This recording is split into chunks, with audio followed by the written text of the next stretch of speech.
बीच में व्यवधान आ गया था, अब इसलिए दोबारा चालू हो रही है। आपने हमको श्राप दिया था, उस समय हमने असमय जानकर मौन रहना ही उचित समझा, अन्यथा आप उस समय हमारा प्राण भी समाप्त कर ले सकते थे। परंतु अब आप प्रसन्न होकर हमारी बात कृपा पूर्वक ध्यान से सुनिए। जब उन्होंने भक्ति और आदर से इस प्रकार प्रार्थना की तो उनके चरण वचनों को सुनकर पश्चाताप करते मुनि ने कहा, हे सत्पुरुषों, मैं मान्य महादेव जी के गणों में शिव जी की इच्छा से पहले निश्चय ही मेरी बुद्धि नष्ट हो गई थी, जिससे मोहवश मैंने तुमको स्थापित कर दिया था। परंतु जो कुछ कहा गया वह तो विधि का विधान तो होना ही था। तो भी हे गणों में सुनो, मेरे अपराध को क्षमा करो। अब मैं तुम्हारे साप उद्धार का उपाय बताता हूँ।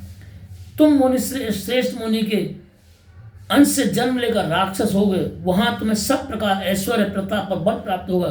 तुम्हें संपूर्ण ब्रह्मांड के राजा अत्यंत से भक्त हो गए और वहीं शिव के दूसरे शरीर से जीवन का अंत कराकर पुनः अपना पद प्राप्त करोगे। सूर्य जी कहते हैं कि नारद जी के वचनों को सुनकर महादेव जी गण प्रसन्नता से अपने स्थान को चले गए।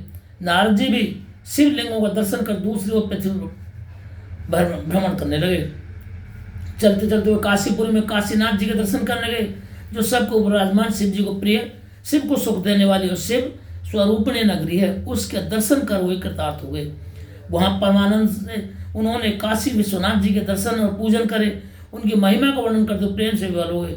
पश्चात नारद जी ब्रह्मलोक को गए। वहां जाकर उन्होंने अनेक प्रकार से परमपिता ब्रह्मदेव की शिव की प्रार्थना की और शिव तत्व जानने के लिए उनसे अनुनय की। बोलो शिव शंकर भगवान की जय। हर हर महादेव। इति 5वां अध्याय संपन्न। अब ब्रह्म जी और नारद जी का सम्मान तो कल करेंगे। जय गुरु, जय जय गुरु जी, जय जय गुरु जी की जय, जय गुरु जी की जय जय। गुरु जी महाराज इस पाठ का श्रवण करने वाले सभी भक्तों का कल्याण करें, उनके कष्ट क्लेश को निवारण करें, सुख शांति धर्म से पद पूर्ण करें। जय गुरु जी।